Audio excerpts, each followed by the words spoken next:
Hey there, YouTubers.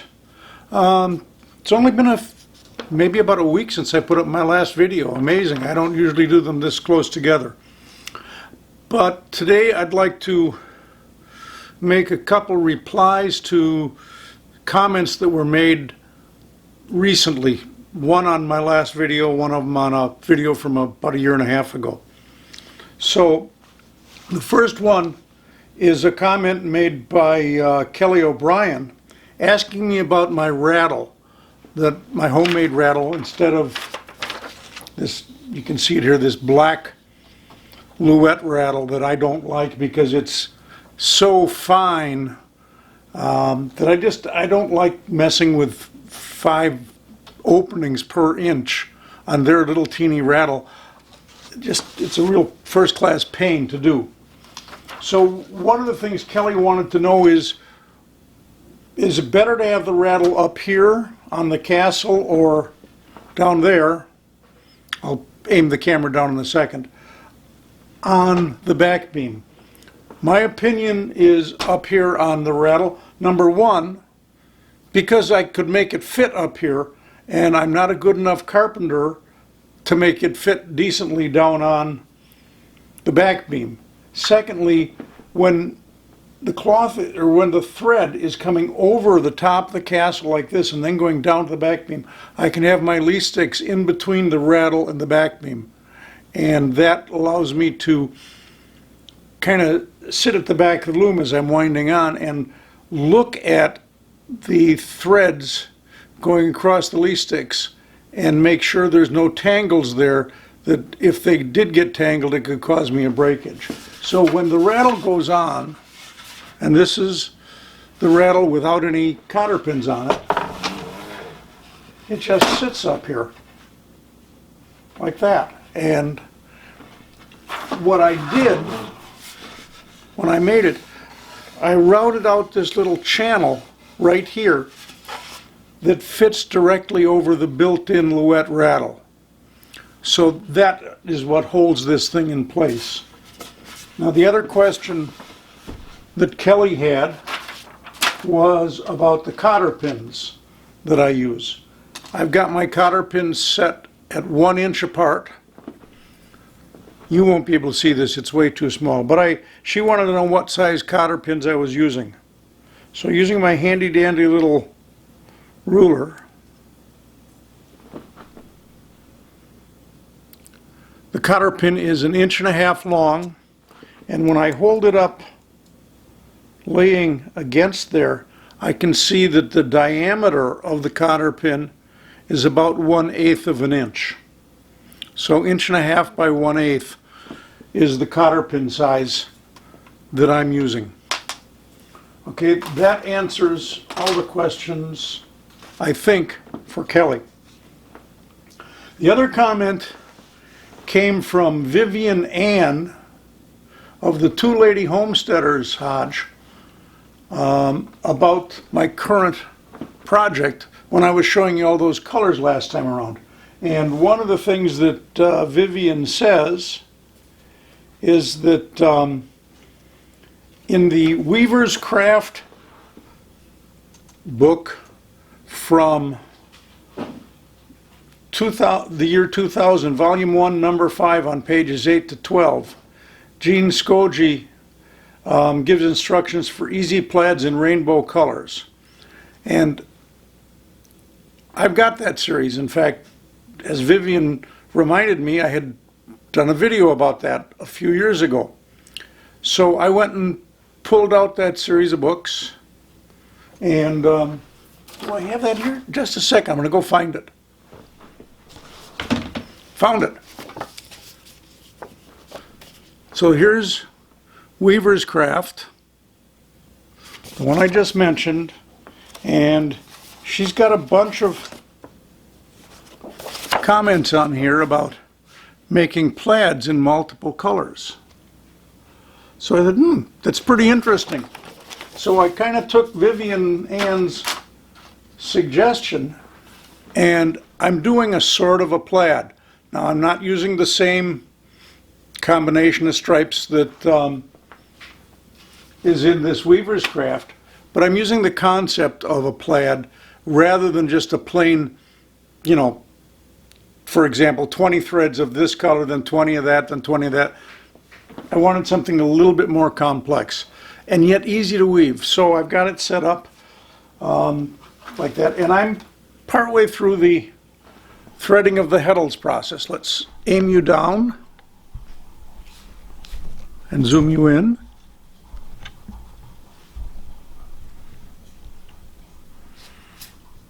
So hopefully you can see I've got kind of a big purple stripe here, then a blue-green stripe, then an orange, then blue, and then red. And there's some smaller accent stripes in there, so it should come out as sort of plaid looking.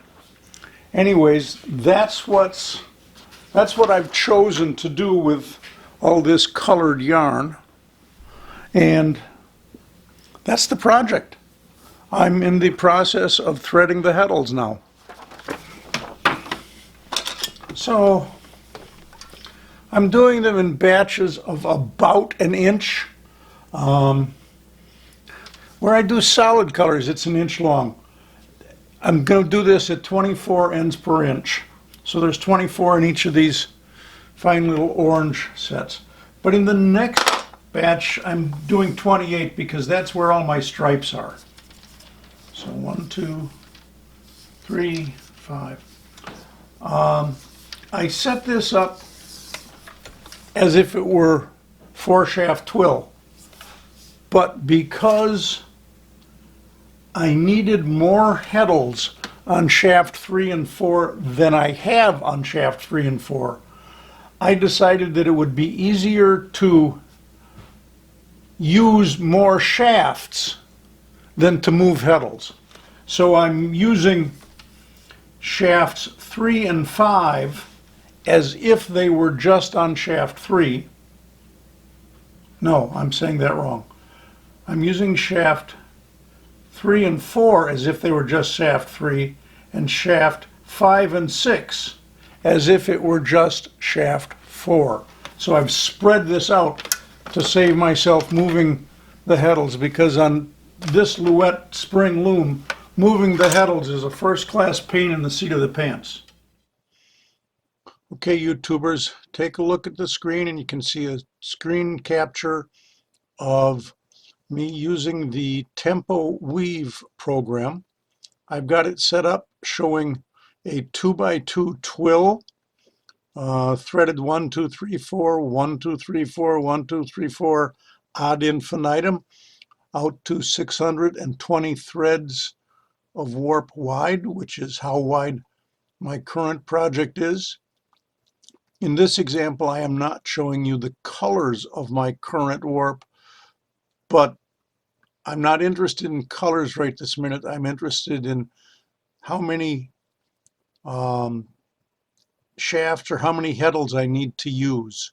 So this is 620 thread wide. Let's go into the project description, project information, and project planning. You can see down here, total heddles used 620. On each shaft, it says I'm using 155. Now on my loom, I have 200 heddles per shaft on shafts 1 and shaft 2. But on shafts 3 and 4, and 5 and 6, by the way, I only have 150 heddles.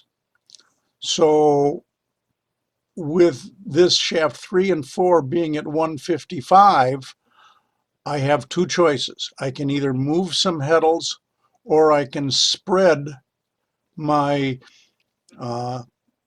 threading over multiple shafts. And it is much easier to do that, to do something else.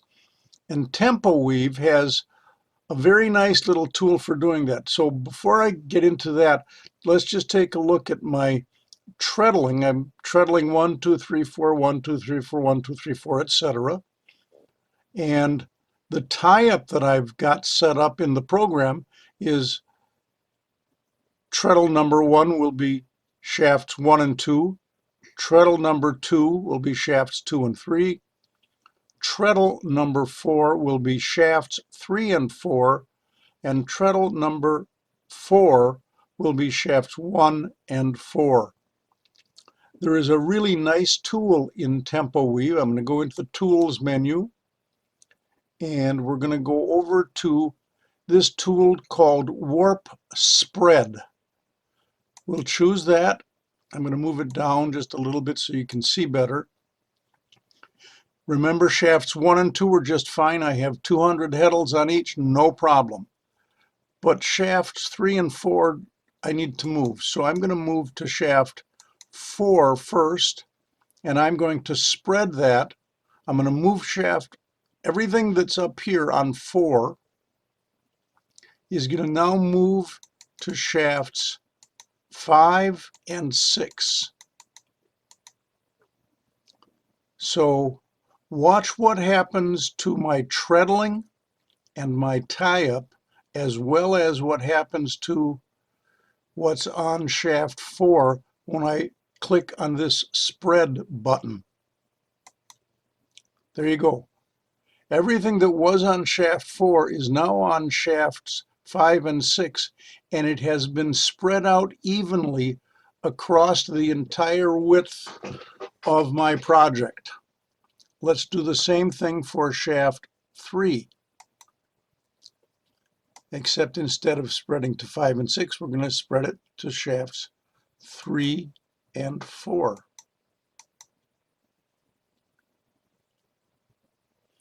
So again, we'll hit the magic spread button.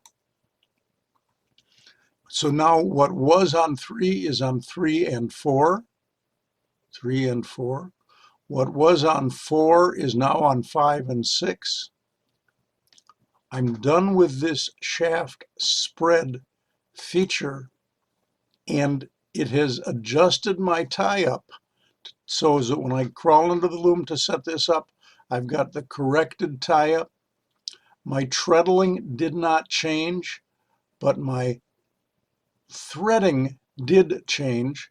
So instead of threading 1, 2, 3, 4, 1, 2, 3, 4, 1, 2, 3, 4, etc., I'm now going to thread 1, 2, 3, 5, then 1, 2, 4, 6, then 1, 2, 3, 5, 1, 2, 4, 6, all the way across. Let's go back into the project information, and go over to Heddle count, and now you'll see that I still have 155 heddles needed on shaft 1 and shaft 2, but shaft 3 only needs 78, shaft 4 needs 77, shaft 5, 78, shaft 6, 77. Those numbers are each lower than the 150 which I have, and I now have this set up so that when I thread it this way, I don't have to move any heddles onto shafts 3 or 4. I've simply spread the load of heddles needed out amongst 4 shafts from 2. I've not seen this feature in other weaving software besides TempoWeave, and while I could have done this in my head and with a pencil and paper, it was just really easy to do it here in the TempoWeave program. So that's what I've done for planning my threading for this project. So let's go back to the back and grab 4 threads.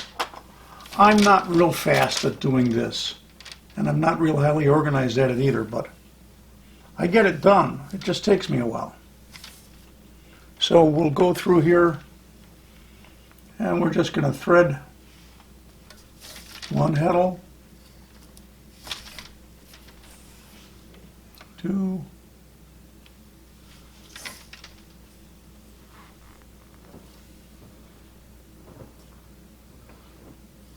3,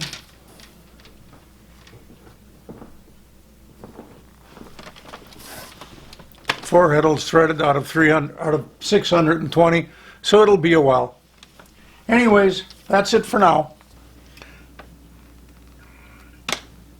Okay, YouTubers, I have finished threading the heddles, and I am now about halfway through the process of slaying the reed, which is what I'm doing now. So we'll just let you watch this for a minute or so. Like I say, I'm a little over halfway done. I'm working on these orange threads now, and I got about an inch worth of these to do. I've got a 12 dent reed, and I am slaying 2 threads per dent in a 12 dent reed to get me my 24 threads per inch. So, and I think the goal for today, it's a pretty dreary, rainy Sunday. So my goal is to finish slaying the reed, get this all tied on to the front beam, and get my tension evened out. I probably won't video that part. And get just about ready to start weaving. I'm real curious to see what this will look like. So that's kind of the goal, but the other thing I want to do is, after I finish just this little bit of slaying the reed, I'm going to take this video, take the camera in by the computer and transfer this video onto the computer, and then do some editing, and maybe with a little bit of luck I can actually post this later this afternoon or maybe tomorrow. So we'll see. There we go. I've just gotten these 24 threads through there. Those 12 dents. We'll comb it out and put a little knot in the end of it. That's that. Let's see. Come on up here and look at me. That's that for today. I've still got this to go, but like I said, I'm not going to bore you to death with just watching me thread more than 1 inch worth of the reed. So I think that's made this video long enough. I'll show you more of this project when I get to actually doing some weaving. But for now, thanks a lot for watching. A thumbs up on here would be nice, but then again, and a comment would be nice, but then again. So whatever works best for you. Thanks for watching, and we'll catch you again the next time around on YouTube. Bye-bye.